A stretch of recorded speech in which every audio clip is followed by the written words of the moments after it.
Os cumprimento com a paz do Senhor. Evangelho de Jesus Cristo segundo escreveu Lucas. Evangelho de Jesus Cristo segundo escreveu Lucas, seu capítulo de número 3. Lucas, capítulo de número 3. Enquanto você procura, eu quero agradecer a Deus pela sua bondade, pela sua onibenevolência, permitir que eu pudesse contribuir neste congresso pelo terceiro ano seguido, 40º congresso, tão relevante, fazer parte dessa história. Agradeço ao pastor presidente dos Gideões Missionários, pastor Gilmar Miguel, pela confiança, irmã Maria Inês, Deus abençoe, a toda a família que nós amamos, pastor vice-presidente, pastor Adriano, irmã Roberta, toda a família, Deus continue os abençoando. Pastor Moisés Martins, um prazer tê-lo aqui. Dia 7, temos o maior lançamento da escatologia, especialização na Academia de Pregadores, feliz em fazer parte. A todos os pregadores que foram usados por Deus e que serão usados aqui neste púlpito, meus amigos, que Deus abençoe em nome de Jesus. Todas as autoridades que aqui estão, pastores, a toda a coordenação dos Gideões, trago saudações do meu pastor presidente, pastor Paulo Freire, de toda a nossa igreja, Assembleia de Deus, Ministério Belém, da cidade de Campinas. E já quero aproveitar este momento e também agradecer a Casa Publicadora das Assembleias de Deus, por o nome CPAD, pelo lançamento deste livro O Tempo do Fim, desvendando os mistérios da escatologia, uma defesa ao pré-tribulacionismo e ao pré-milenismo. Nós estamos ali na loja da CPAD e amanhã a partir das 10 da manhã estaremos lá para assinar alguns livros. A todas as mensagens que eu recebi durante toda a semana, com a frase marcante: eu te conheço, Jacó. Que Deus abençoe pelo carinho de todos os irmãos que estão nos assistindo agora, de todo o Brasil e de todo o mundo. Lucas, vamos de Bíblia, capítulo de número 3, a partir do versos de número 1, diz assim o texto: E no ano 15 do império de Tibério César, sendo Pôncio Pilatos presidente da Judéia, e Herodes o tetrarca da Galileia, e seu irmão Filipe o tetrarca da Itureia e da província de Traconites, e Lisânias, tetrarca de Abilene, sendo Anás e Caifás sumos sacerdotes, veio no deserto, veio no deserto, veio no deserto, a palavra de Deus a João, filho de Zacarias. Ainda de pé, João, capítulo de número 4, por gentileza.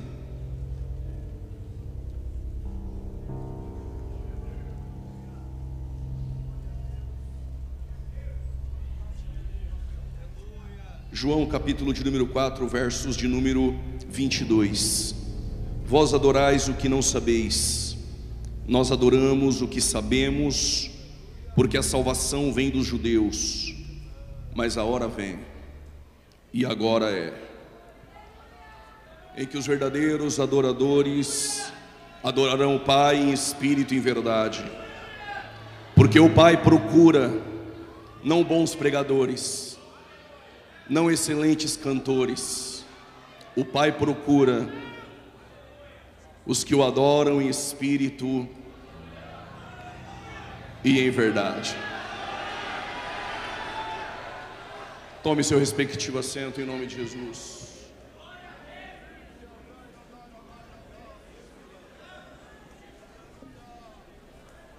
Todos nós, quando iniciamos a fé, novos convertidos, um assunto elementar e basilar que nós aprendemos é que cada evangelista que escreveu o Evangelho, ele tinha uma objetividade, uma especificidade.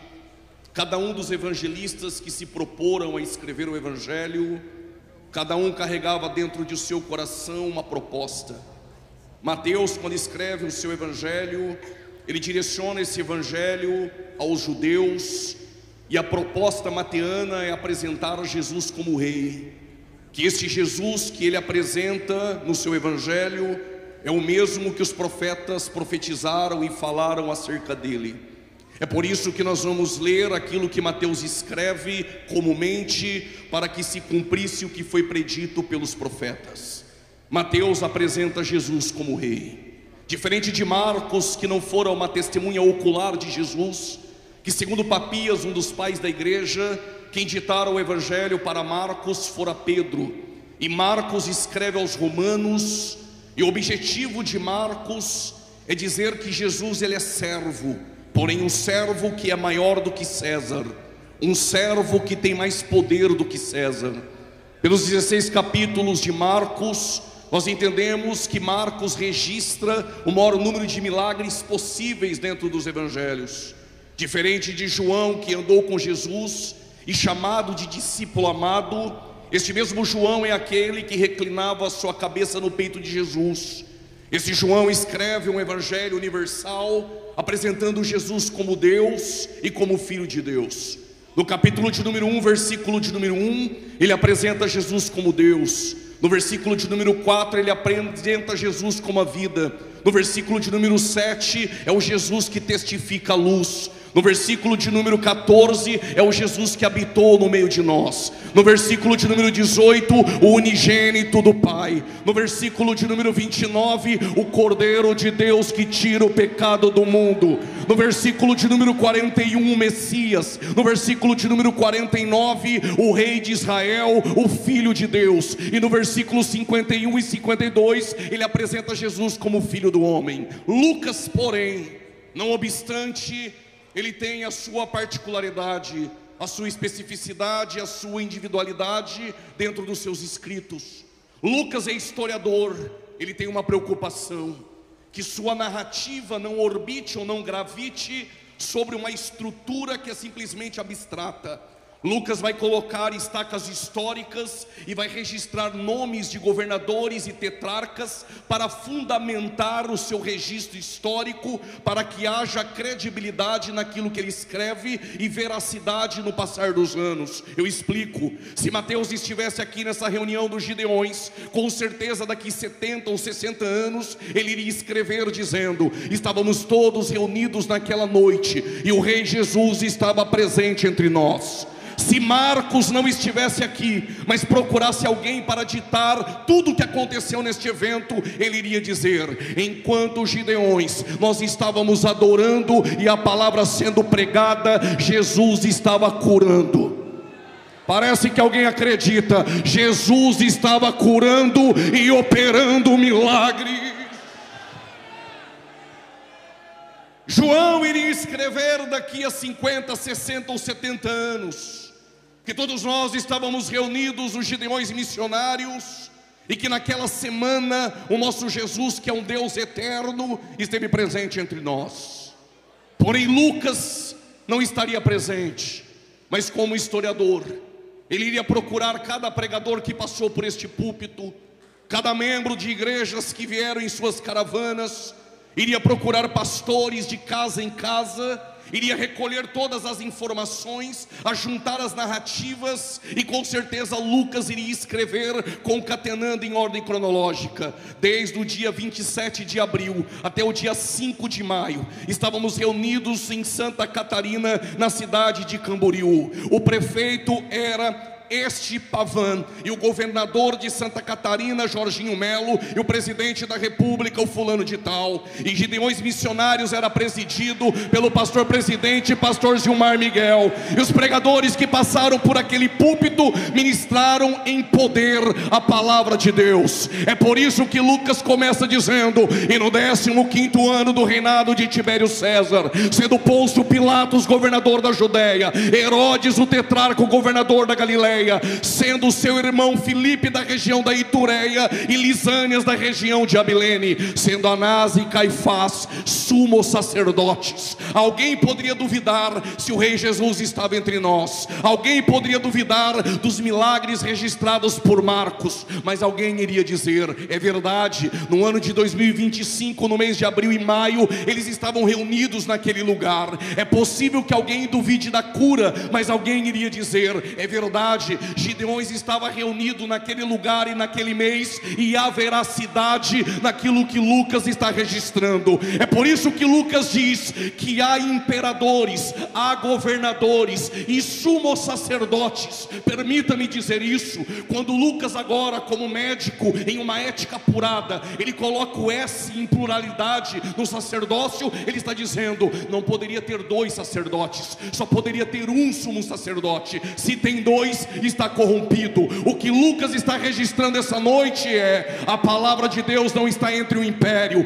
a palavra de Deus não está entre os governadores, a palavra de Deus não está no templo. E por que não está no templo? Calma e segura, porque há 400 anos, desde Malaquias até Mateus, o céu se fechou em Israel. Desde Malaquias até Mateus, 400 anos sem palavra, 400 anos sem Deus. E no templo continua as mesmas musiquinhas, continua o entretenimento de bodes, continua levitas e sacerdotes se reunindo, mas de Deus escondeu a palavra do templo. A palavra não está no templo, a palavra não está no governo, a palavra não está no império, a palavra não está no sacerdócio. Onde está a palavra? Veio a palavra de Deus no deserto.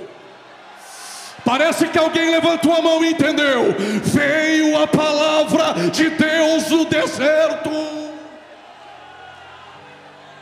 No deserto, no Jordão, não tem área VIP. No Jordão não tem estelionatário da fé. No Jordão não tem mercenário. O que tem no Jordão? Arrependei-vos, arrependei-vos, arrependei-vos. 2023 como teólogo, 2024 como profeta, e hoje eu vim como uma voz. Que voz é essa? Arrependei-vos, porque é chegado o reino do céu. Eu já tinha pulado da cadeira. Tem que ser crente para dar glória agora. Arrependei-vos. Ou você só dá glória a Deus debaixo de chave, porta aberta e vitória. A palavra dos Gideões é essa: arrependei-vos, arrependei-vos. Quem está comigo levanta a mão. Arrependei-vos. Aí a se não aguenta a pressão, fica com a mão baixada e segura o glória. Mas se está comigo essa noite, a palavra de Deus, a palavra de Deus não está no monopólio e na corrupção, está em homens simples que carregam no coração a mensagem: arrependei-vos, porque é chegado o reino do céu.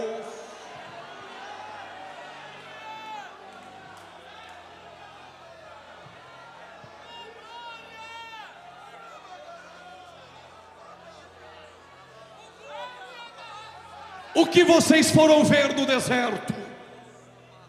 Uma cana agitada, que com a pressão ela se curva. Mas te apresento um pregador, te apresento um profeta, que nascido de mulher, não há ninguém como João.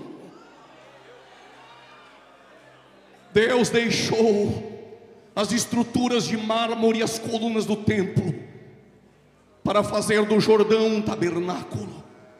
Há 400 anos há um silêncio profético, mas o culto agora é no Jordão, e o céu está aberto, e o céu está aberto, e o céu está aberto. E o pregador do Jordão não precisa fazer teatro emocionalista, não precisa dizer que você é o ponto fraco de Deus, não precisa trazer mensagem coach para Nutella. A palavra é essa: arrependei-vos.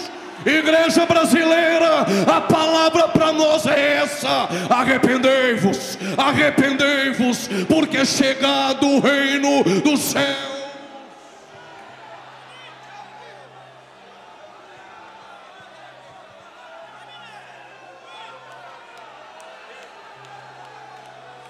Quer abrir a boca para dar glória? Pode dar glória. Ou vai economizar e levar para a tua cidade? Deixa tudo aqui essa noite.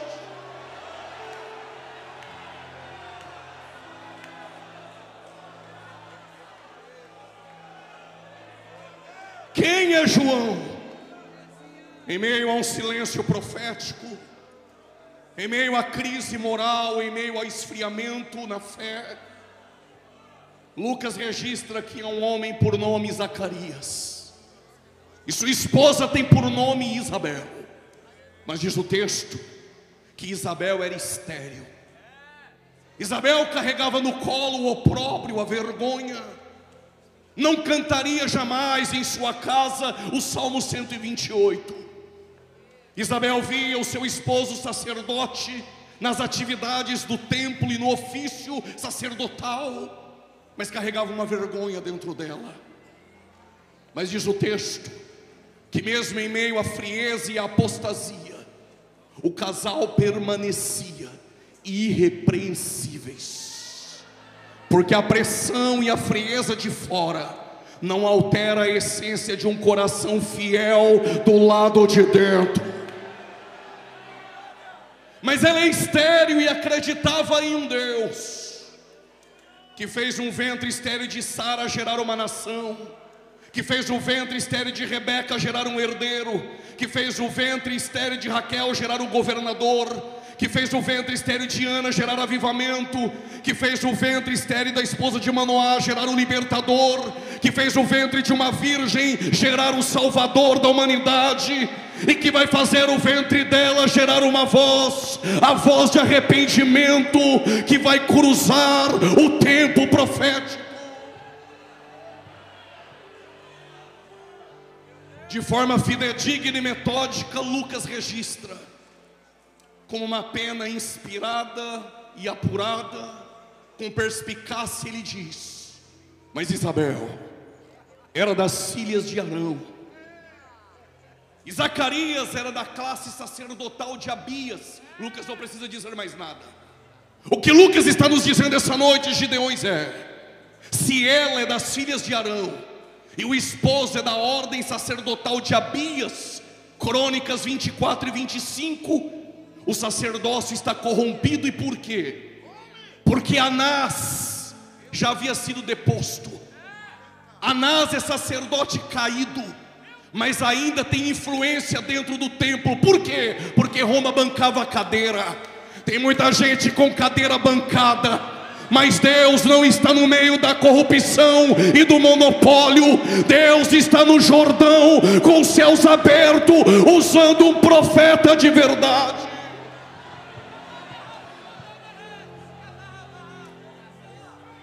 O que Lucas registra se o templo e o sacerdócio está corrompido por direito, por prole, por dependência, João Batista, que vai nascer no seu ventre, ele pode ser de forma verídica e legítima um sumo sacerdote. Segundo Luiz Silon e Flávio Joséfo, havia naquele tempo de 20 a 25 mil sacerdotes. É possível que um sacerdote completasse a sua carreira ministerial e não tivesse uma única oportunidade de entrar dentro do templo e oferecer incenso. Zacarias tem a esposa estéril, mas ele vai participar de um sorteio que faziam como de costume. Em quem lançar a sorte e recair no sorteio, este terá o privilégio de entrar dentro do templo. Para alguns, coincidência, para quem prega milagre. Eu ouvi um glória a Deus aqui, eu vou repetir. Para alguns, coincidência, para quem prega milagre. Para alguns você nem deveria estar aqui, não tem padrinho, ninguém bancou a cadeira, mas Deus disse a ele: eu vou usar, e não consulta homens.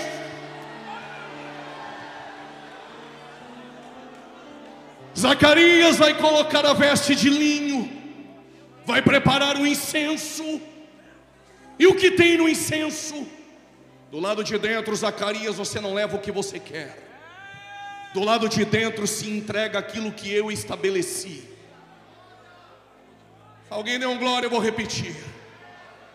Do lado de dentro da minha casa você não traz o que você quer. Do lado de dentro se traz aquilo que eu estabeleci. O que Deus estabeleceu? Incenso do lado de dentro. Os elementos são onixa. Pega uma concha nas profundezas das águas, abre ela, tira a esponja, queima, pega as cinzas e coloca dentro do recipiente de ouro. E agora vai atrás do gálbano. Gálbano é uma planta. Se você não machucar, não sai a essência. Mas quando machucada, quando machuca gálbano, ela coloca para fora o que tem dentro. Tira o líquido do gálbano, coloca dentro do recipiente de ouro. E agora, pregador, vai atrás do estoraque. A planta estoraque, a sua folha, se você ver ela agora, está gotejando. Se for daqui 3 horas, está gotejando. Se for amanhã, está gotejando. Parece crente gideonita. Se você olhar para ele agora, está dando glória. Daqui 3 horas, está dando glória. E amanhã, está dando aleluia. E depois da manhã, está dando o grito de glória que o diabo odeia. Tritura a folha, coloca dentro do recipiente de ouro. E agora? Agora já sei. Pego o meu fogo, acendo, sobe o incenso, está tudo bem. Se fosse na tua casa, estava tudo bem. Se for fogo dos homens lá dentro, eu te mato. E por quê? Porque fogo dos homens é só movimento, é só teatro, é só emocionalismo. Tem movimento, não tem palavra. Tem pula-pula, mas não tem Bíblia. Engana os incautos. Mas você veio aqui essa noite para comer pão do púlpito dos Gideões essa noite.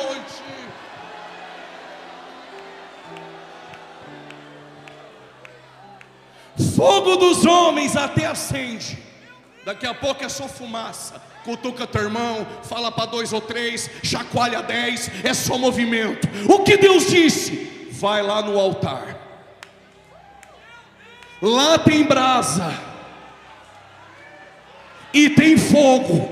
Que fogo é este? O fogo que eu acendi. E o fogo que ele acende, homem nenhum apaga. Se tivesse mais de 100 mãos levantadas, eu contava sobre o fogo. Gênesis capítulo 15, versos 17. Deus fez uma aliança com Abraão por intermédio do fogo. Êxodo capítulo 3, versículo 1 e 2. Deus falou com Moisés em uma sarça de fogo. Êxodo capítulo 13, versículo 31. A coluna no deserto é uma coluna de fogo. Primeiro livro dos Reis, capítulo 18, versículo 38. Deus respondeu a Elias com fogo. Jeremias 23, versículo 29. A tua palavra é fogo. Zacarias capítulo 2, versículo 5. O Senhor é um muro de fogo. Mateus capítulo 3, versículo 11. Lá no Jordão, eu só batizo com água. Mas tem alguém? Parece que os pregadores conhecem ele. Parece que o ginásio, o pavilhão conhece ele. Quem é ele? Mais poderoso que o pregador, mais poderoso que João. Quem é ele? É aquele que vos batizará com o Espírito Santo e fogo. Só quem gosta do fogo reage essa noite.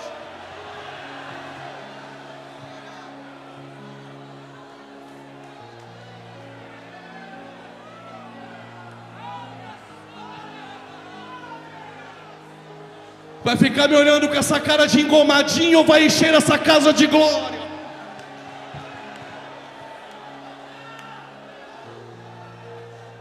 Segura. Os rabinos acreditavam que se tivesse 2 judeus falando da Torá, Deus se aparecia e se manifestava. Segundo o Talmud, não poderia ter 9 pessoas para ter culto na sinagoga. No mínimo 10. Se tiver 9, porta fechada, não tem culto. Mas Jesus disse: se no pavilhão tiver 2 ou 3 crentes, tem culto. Aí tem 2 no caminho de Emaús, andando. Falando de quem? Falando dele. Ele apareceu. Diz o texto que quando ele falava, o coração deles ardia. Só dá glória se entender. A palavra arder no grego é kaio, e kaio significa, só para quem gosta, pegando fogo. Zacarias vai no altar pegar fogo e brasas para acender o incenso. Mas tem um detalhe aqui, pastores: o fogo no altar só acontece depois de limpar cinza e depois que o lenhador corta madeira. Madeira lá fora é grande, mas aqui no altar é no padrão dele. Vou repetir: lá fora é grandão, tem posição, tem até aparência. Aqui é no padrão de Deus. Sabe por que tem crente que não pega fogo? Porque é grande lá fora e quer ser grande aqui dentro. Mas se é grande lá fora e é modelado e podado aqui dentro, vai pegar, vai pegar, vai pegar. Já pegou, vai pegar em nome de Jesus. Tu não está achando que eu vim contar palestra de teologia aqui para você essa noite? Pentecostais e assembleanos ainda são batizados no fogo.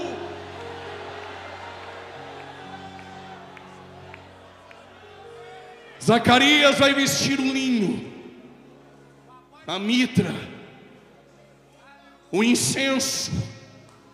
Eu passei alguns anos estudando e perguntando para Deus, porque nem tudo os livros contam, por que tem que ter incenso do lado de dentro? Eu entendi. Como o sumo sacerdote trabalha com sangue, sangue no propiciatório, no lugar santíssimo, o cheiro do sangue contrai moscas. Pega uma carne e descongela sobre a tua mesa, e você vai perceber que ela contrai moscas pelo cheiro do sangue. Se tem sangue de animal lá dentro, na tampa da arca, que é o propiciatório, as moscas de fora podem contaminar o ambiente lá dentro. Mas quando o incenso sobe, mas quando o incenso sobe, mas quando o teu glória sobe, mas quando o teu aleluia sobe, o que vem de fora não contamina o ambiente do lado de dentro.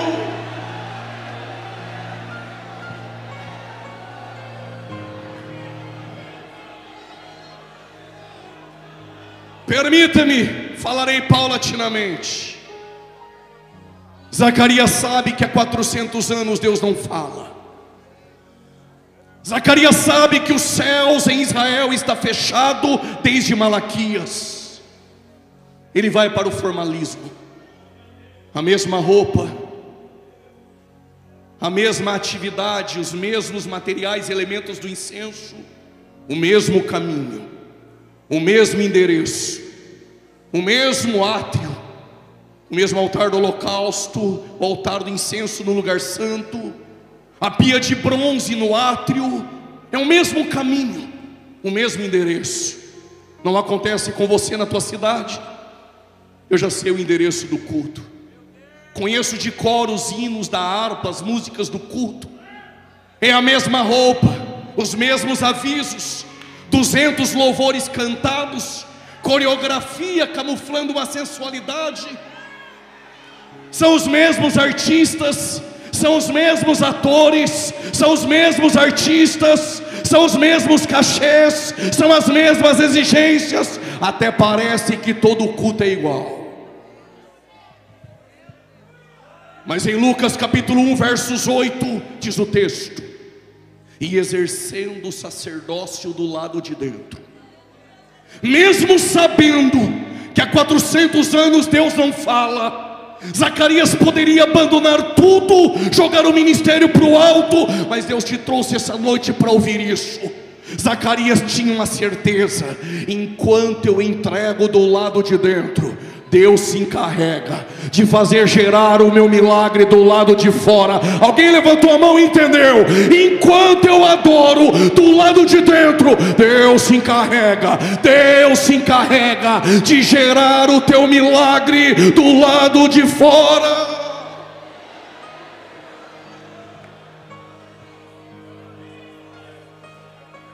Até parece que todos os gideões é igual, até que no lugar santo, quando ele vai oferecer incenso, apareceu Gabriel, olhou para Zacarias e disse: Zacarias, não temas.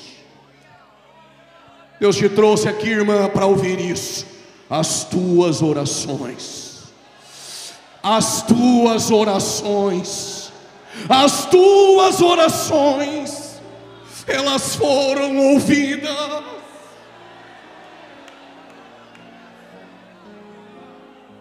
Quando Isabel soube que iria gerar, ela disse: o Senhor se atentou de mim. Se não entendeu, eu explico. O Senhor me viu. O Senhor te viu. Ele não te perdeu de vista essa noite. E Isabel disse: e Ele removeu o meu opróbrio. Deus marcou esse dia 2 para lhe dizer: essa noite, através desta palavra, eu removo a vergonha da tua casa. Alguém levanta uma mão. Eu removo o opróbrio, a ignomínia e a vergonha. Tu vai gerar para a glória de Deus.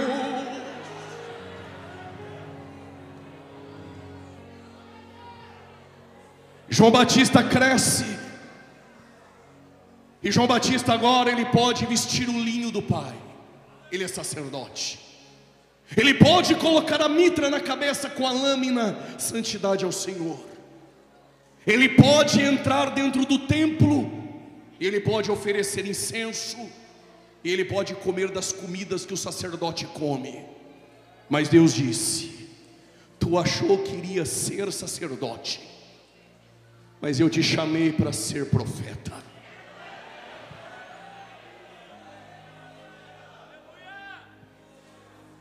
A Bíblia não diz, mas imagino eu, João Batista dizendo: Senhor, eu não vou vestir o linho. Vai não. O linho está contaminado pela sujeira da corrupção. Vai colocar roupa de gafanhoto e mel silvestre e vai comer, mas roupa de pele e camelo vai vestir. Tu achou que iria vestir o linho? Vai não. Suas vestes serão de pelos de camelo. Mas eu não vou entrar no templo. Vai não. Vou te usar no deserto. Mas eu não vou poder sentar na mesa e comer com os sacerdotes. Essa mesa não te cabe, João. Essa mesa está suja, está contaminada. A mesa que eu tenho para ti é no deserto. Vai comer gafanhoto e mel silvestre. Mas aqui um atrito entre nós, pregadores. Qual o atrito? Na mesa de Jezabel come 850 e se fartam. E os verdadeiros? Obadias escondeu 100 na caverna e é pão e água. 850 comem do bom e do melhor. Estou falando em parábolas. E os verdadeiros só tem 100 com pão e água. Põe a câmera aqui em mim. Mais vale pão e água na caverna no deserto do que contaminado comendo comida na mesa de Jezabel. Quem está comigo essa noite? Se não aguenta a pressão nem da glória, nem disfarça. Está com medo de perder a agenda, abaixa a mão e fica quietinho.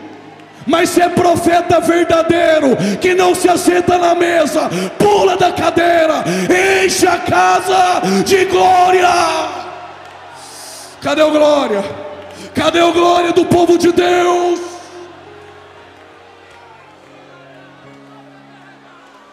Estou ouvindo línguas estranhas aqui. São línguas que não se contaminaram na mesa de Jezabel.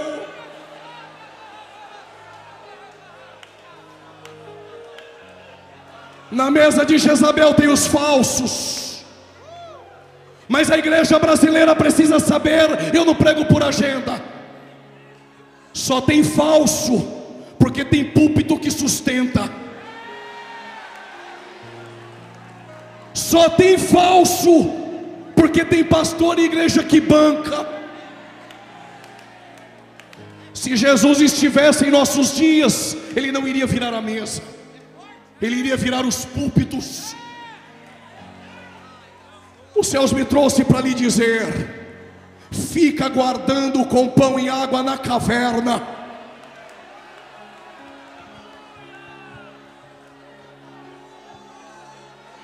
Quando eu li isso, eu fiquei preocupado. Quem quer saber, pergunte por quê. Porque tem 850 na mesa de Jezabel, tem 400 de Baal e 450 de Azerá, e verdadeiro só tem 100.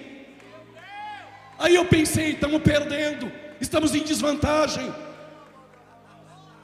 É Deus falando para nós: deixa de ser bobo, menino. Eu tenho mais 7.000 que eu escondi. Parece que tem alguém aqui que faz parte. Eu tenho mais 7.000 que não se prostraram e não beijaram a Baal. Vai para o deserto, João.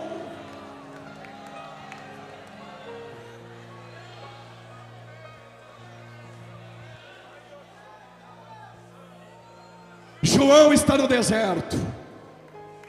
Diga comigo: João é profeta. Diga: mas o sangue é sacerdotal. Quando ele está no deserto, no culto, o culto no Jordão está cheio. Por que está cheio? Porque no deserto tem palavra. E lá no templo, há 400 anos, tem animador de plateia.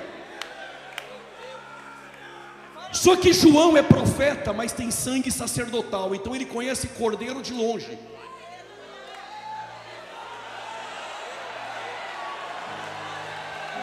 No meio do culto ele olhou e falou: esse eu conheço. Parece que você também conhece. Eis o Cordeiro de Deus. No Jordão ele está. Eis o Cordeiro de Deus. No monopólio ele já não está mais. A glória não está mais lá, mas a glória encarnada está no Jordão. Eis o Cordeiro de Deus, que tira o pecado do mundo.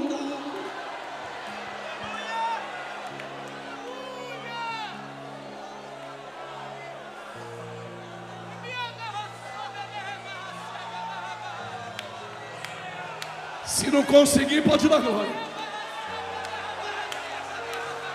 Estou sentindo Deus na casa. O Cordeiro está na casa. O Cordeiro está na casa.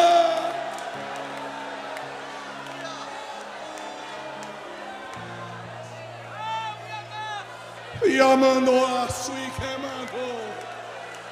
queimando a sua queimando.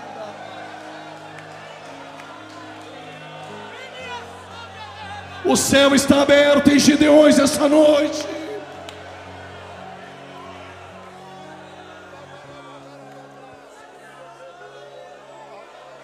Mas fariseu também frequenta culto.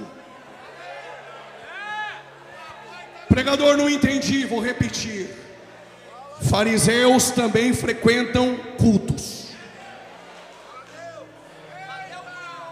Eles estão no culto, não dá glória de jeito nenhum, não levanta a mão de jeito nenhum, está fazendo figuinha para dar errado. Acabou glória.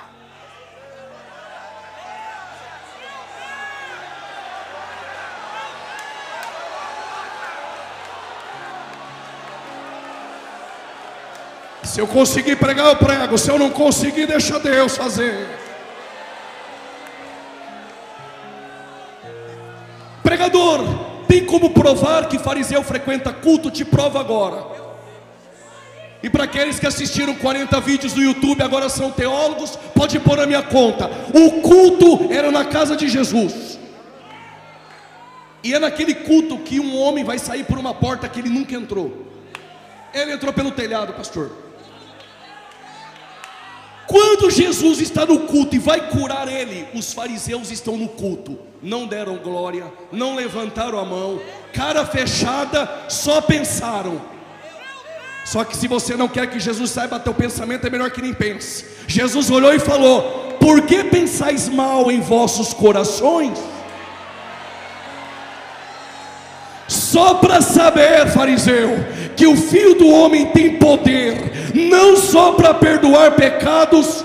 Pega a tua cama, levanta. Alguém já levantou? Alguém já levantou ali? Levanta e anda. Deixa o fariseu ficar aí sentado, rapaz.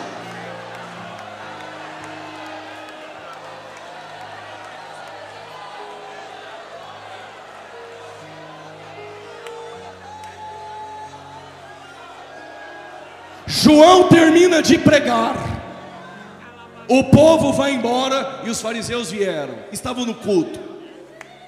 São aqueles que vivem de WhatsApp depois que você prega. Aí eles chegaram para João e perguntaram: és tu Elias? Não sou não. És tu o profeta? Se perguntassem: és tu um? Ele iria dizer: claro, mas o só tem um. Aí os fariseus querem saber de onde você veio, como chegou aqui. Aí eles perguntaram: quem és tu? Eu só sou uma voz. Eu só sou uma voz. Pregador Juliano não é ninguém, somente a voz do que clama: arrependei-vos, arrependei-vos. Veio a palavra de Deus no Jordão: arrependei-vos.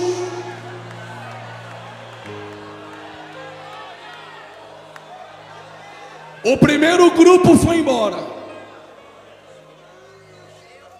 Só que depois que Jesus veio ter com João, Jesus começou a fazer milagres, curar e batizar do outro lado. Os discípulos de João, quando visitaram ele, perguntaram para João: João, vou parafrasear, tu não se sente incomodado? Incomodado com o quê? Porque aquele Jesus que passou por ti está do outro lado sendo usado, batizando mais que você. Glória a Deus se estiver pregando mais do que eu.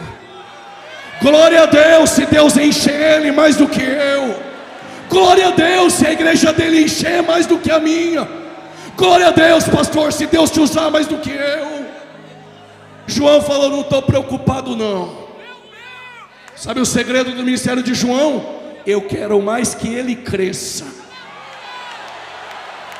Alguém levantou a mão. Eu quero que ele cresça, e que eu diminua, que ele cresça e nós nos diminuamos essa noite. Então dê a ele o que ele merece: honra, glória e louvor.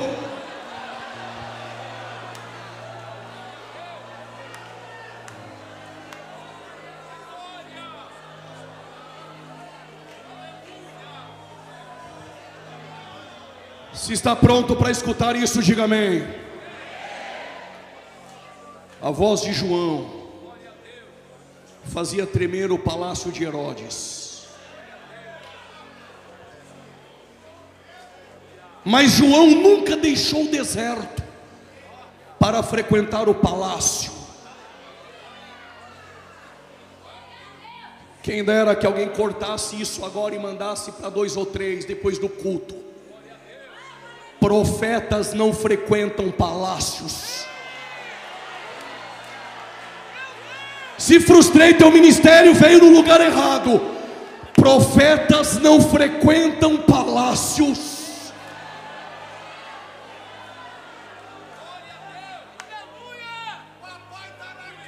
No templo com Anás e Caifás é um covil de ladrões. Mas os Herodes eram fantoches de Roma. E diz o texto em Marcos capítulo 6, versículo 20. Novo convertido, quando eu li isso, nunca mais esqueci. Mas era Deus me preparando para este tempo. Sabe o que diz Marcos 6, versículo 20? Que quando o João Batista denunciava o pecado do Herodes, diz o texto, que o Herodes temia João, porque pregava bem? Não, porque fazia dancinha no TikTok, não. Porque tinha uma mensaginha coach light, não. Porque tinha seguidores, coisa nenhuma. Porque tinha fama no mercado gospel, não. Ele temia João, diz o texto, porque João era santo e justo. Glória você vai dar agora. Tem que ser crente para dar. Olha o que diz o texto, continuação do versículo. Herodes gostava de ouvir João. Gostava de ouvir João, mas nos bastidores pediu a cabeça dele. Sabe que Deus te usa, mas quer matar teu ministério. Sabe que é Deus falando essa noite, mas não abre a boca para dar glória, só para dizer que não está aprendendo nada. Tem gente que sabe que Deus te usa, gosta da tua palavra, sabe que tu tem unção, mas não queria te ver aqui essa noite, pastor. Não queria te ver pregando aqui essa noite. Mas a cabeça de João vale metade de um reino. Eu também gosto desse silêncio. A cabeça de João vale metade de um reino. Prove, te provo.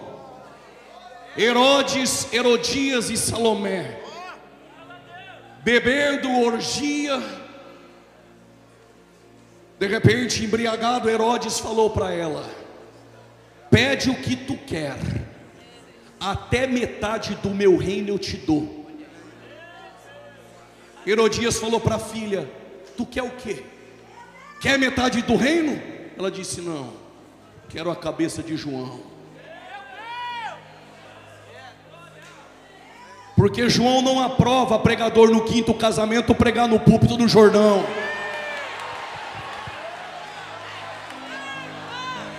Porque João não aprova no púlpito entregando falsa profecia e crente sendo enganado. No culto do Jordão tem palavra, tem palavra, tem palavra. Só para você não esquecer: arrependei-vos, arrependei-vos, arrependei-vos.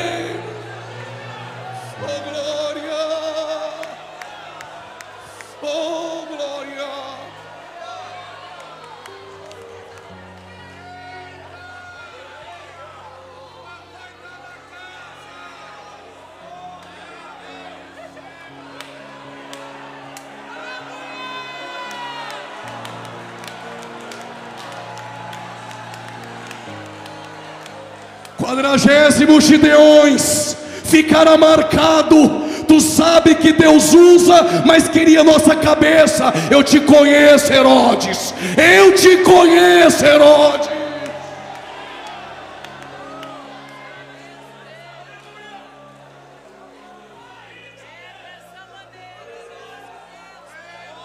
João é preso. Arrancaram a cabeça do profeta, colocaram em uma bandeja.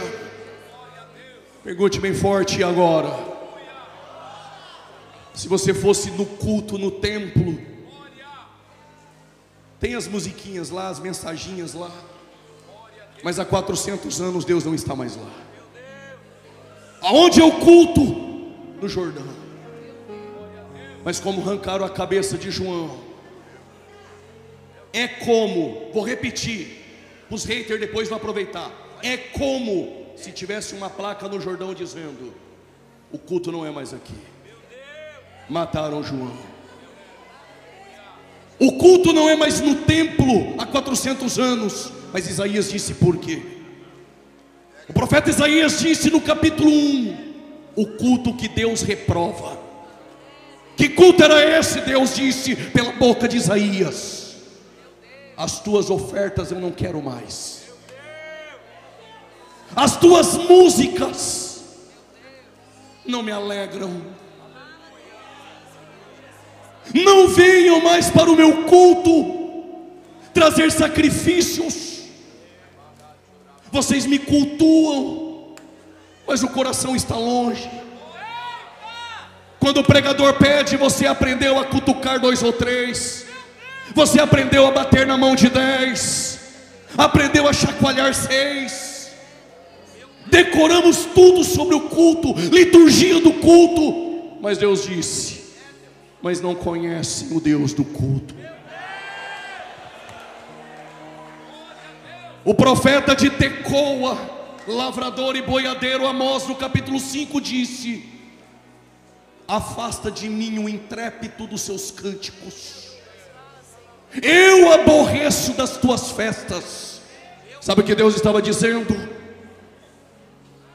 As festas que vocês fazem sem mim, as festas que vocês louvam homens, a festa que o pregador é o centro dela, aonde Deus não ocupa o primeiro lugar, Deus não está. O que Deus está dizendo é: pegue essas musiquinhas que exaltam homens e deixe em casa cantoras de 40 mil e 20 mil com exigências, fiquem em casa, porque no meu culto eu não aprovo.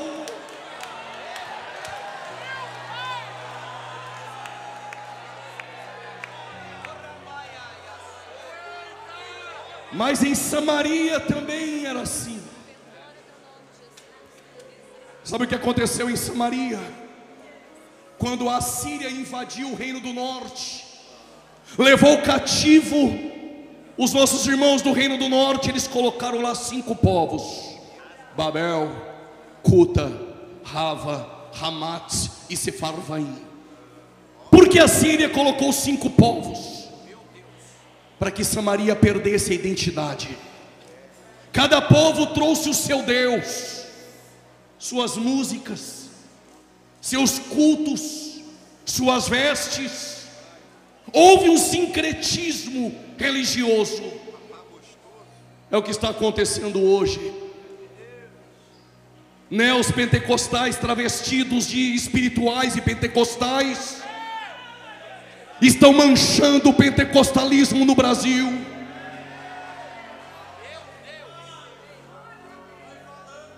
E o povo sendo enganado dia após dia. Mas Deus, irado, o que Ele fez? Enviou leões em Samaria. Diz o texto que os leões passaram a matar pessoas. Alguém se levantou e foi ao rei da Síria e disse: ó rei, o Deus de Israel enviou leões para nos matar. Por quê? Porque nós não sabemos como é o costume do culto do Deus da terra. Sabe o que o rei da Síria fez? Pega um sacerdote, não de Levi, aquele que Jeroboão nomeou sem ter sangue levítico, sacerdote pirata.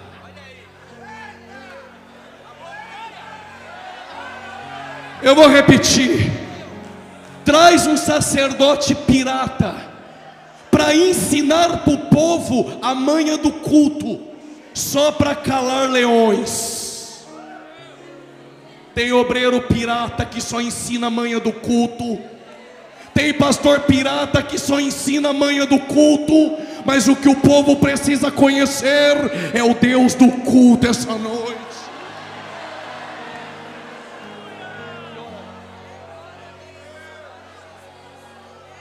Vocês me aguentam mais 10 minutos? Digam amém. Se não tem culto em Samaria, só tem sacerdote pirata e aprenderam a manha do culto, não conhece o Deus do culto. Se não há mais culto em Jerusalém e não há culto no Jordão, e agora? Se o sacerdote pirata ensinou a manha do culto, um sumo sacerdote, segundo a ordem de Melquisedeque, ele vai entrar em Samaria, não para ensinar a manha do culto, mas para ensinar uma mulher samaritana aonde é o culto e quem é o Deus do culto.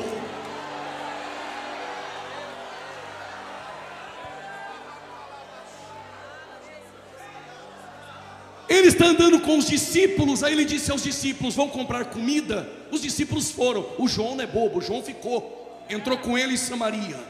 Jesus sentou no poço e está esperando a mulher. Quando a mulher vem, meio-dia, não às 9, não às 3 da tarde. Quando ela vai pegar água, Jesus levanta e diz: mulher, dá-me água para beber.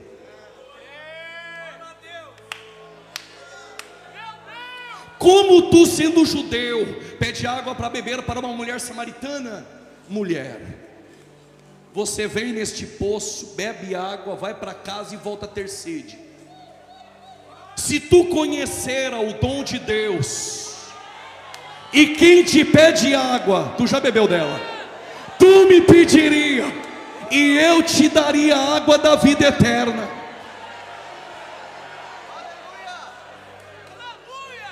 Permita-me elucidar e elencar o meu pensamento no texto. Ela olhou nele de cima e embaixo e pensou: ué, como que tu tem água da vida eterna, se Moisés tinha um cajado, bateu no mar, mar vermelho abriu. Davi tinha uma funda, jogou, o gigante caiu.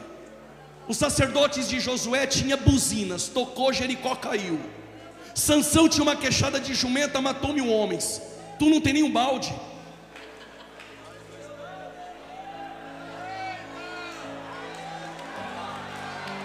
Não tenho balde, não tenho água benta, não tenho rosa ungida, não tenho lenço ungido, não tenho chofar, mas eu tenho algo.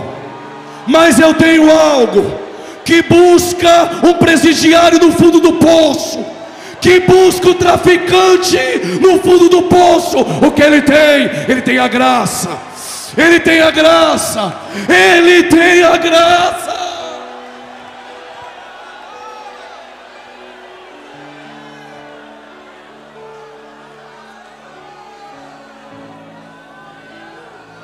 Só ele busca o mais vil pecador no mais profundo de um poço.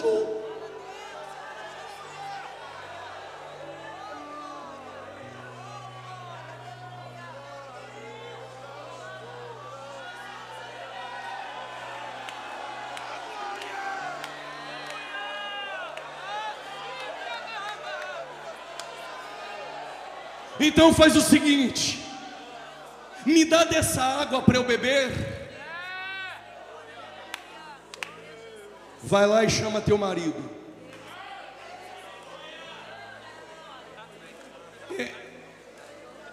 Eu não tenho marido. Dissesse bem, teve 5 camas, 5 endereços, 5 certidões de casamento, 5 alianças dentro da gaveta, ciclos interrompidos, e quer vir os Gedeões beber da minha água. E digo mais, e ainda tem um ficante, quer beber da minha água aqui dentro, mas depois sair lá fora e beber água do mundo. Vai se converter, rapaz.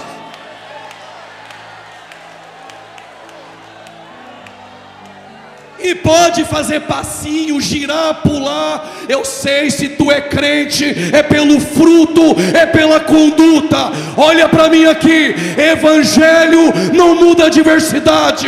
Evangelho transforma caráter.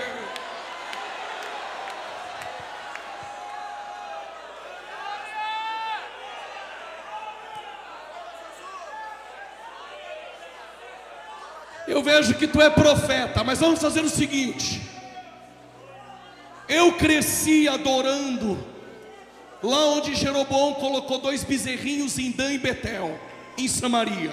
Os seus pais dizem que o culto é no templo de Salomão. Afinal de contas, aonde é o culto e quem é o Deus do culto? Não é nem em Samaria, não é também no templo em Jerusalém, também não é mais no Jordão. Aonde é? Vai enchendo o pulmão de ar que eu vou contar. A hora é. Eu já tinha pulado da cadeira. A hora é. E a hora chegou em que o meu templo, o meu endereço não é no Jordão, não é em Jerusalém, é se você é um verdadeiro adorador. Eu estou procurando essa noite. Cadê você? Eu estou procurando essa noite Quem vai ser o lugar do meu culto? Cadê você que veio para adorar?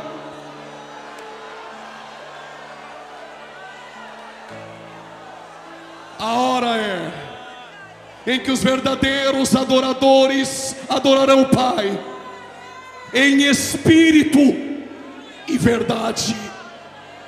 Se é de verdade, não tem máscaras. Se é de verdade, não tem atores essa noite. Se é de verdade, não tem faz de conta. Se é de verdade e Ele te encontrou essa noite, você é o endereço que Deus escolheu. E aonde é o culto? Dentro de você. Dentro de você. Dentro de você essa noite.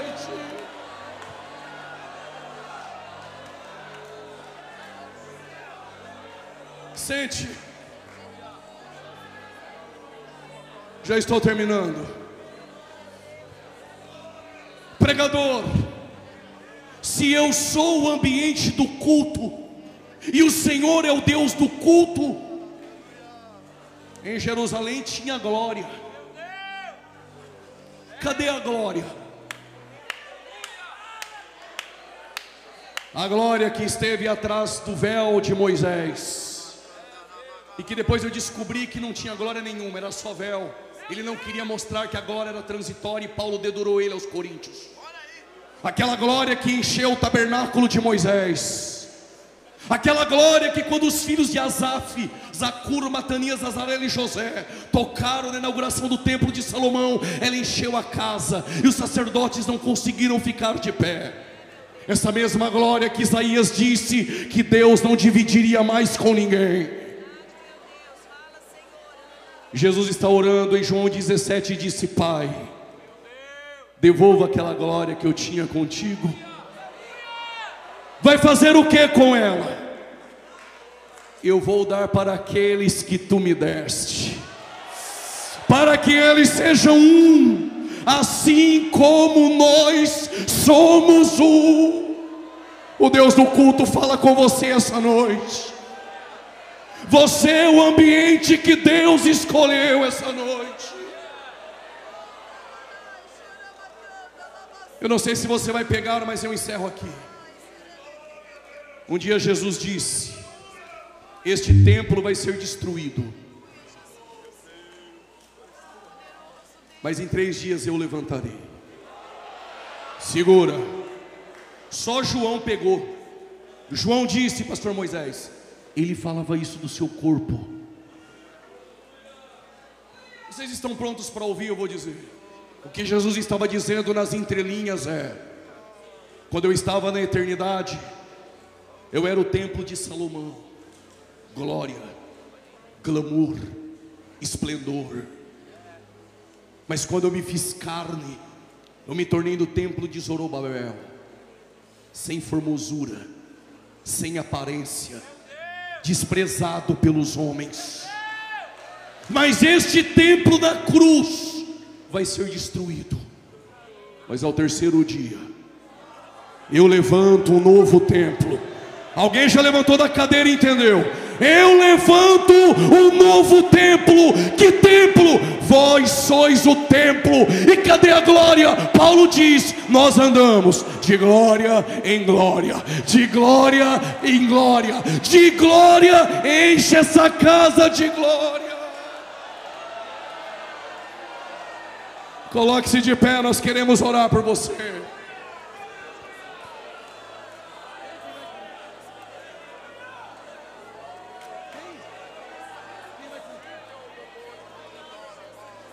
Jonatas, adorador da praça, então é dos nossos, já pode começar a cantar, meu irmão. Se você veio aqui essa noite para ser o endereço que Deus escolheu, para o culto ser dentro de você, sai do teu lugar e vem. O Espírito Santo está te chamando essa noite. Arrependei-vos, arrependei-vos, arrependei-vos. arrependei-vos. Veio a palavra de Deus nos Gideões essa noite: arrependei-vos. Todo esse povo que está vindo aqui, não é porque o pregador é bom, não é pela oratória do pregador, é porque a mensagem é essa e não mudou. Arrependei-vos, arrependei-vos. Saia do teu lugar e venha, Ele está te chamando essa noite.